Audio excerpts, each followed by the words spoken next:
I wasn't really thinking of doing toys in the beginning. It's more like an art sculpture piece.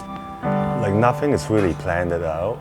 So I'm just learning as I build the company and feed off different energy from different artists. That's how I get most of my inspiration from.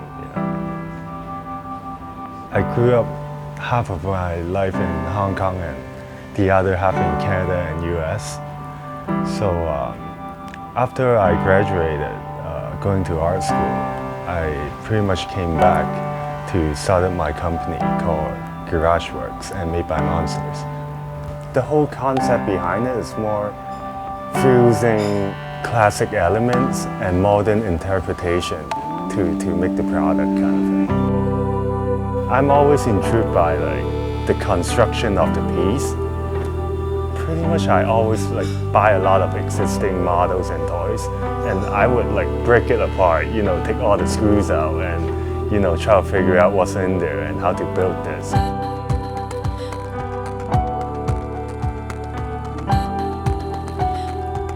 Well, my major is illustration. I get a lot of the knowledge from doing human proportion, the whole movement, skeletons. So I incorporate those knowledge into industrial design as well. So I'm pretty much combining two elements together, and I think it's a good combination to implement art and design together, so that when I talk to different artists, they'll understand more of it. I can tell them what's possible and what's not,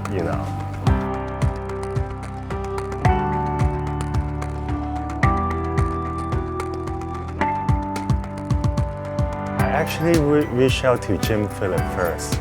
I was thinking, Jim has a huge influence with the whole skate street culture, so I think it's important to have that.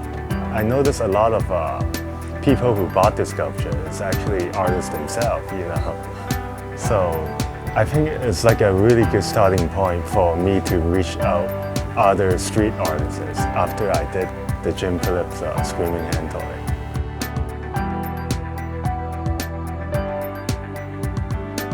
I've seen Ron's work in Paris. After that, I studied a lot of his work, and I was really interested in it. A lot of his design is really simple and clean. So, even though he gives me a front profile of the character, I can pretty much figure out the side profile, how would the side profile would look like in the back, Especially, he works around with a lot of iconic existing images. So I would always, go back and check out the original or buy the actual sample piece in the market and kind of incorporate both elements together.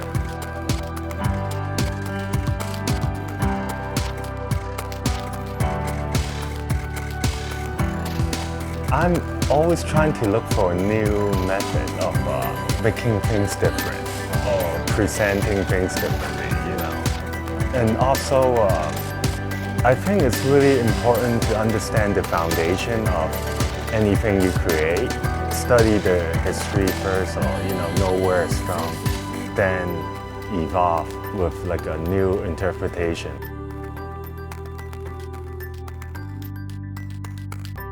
Hello， 我係 Chris Kong， 歡迎 OTW 嚟到香港。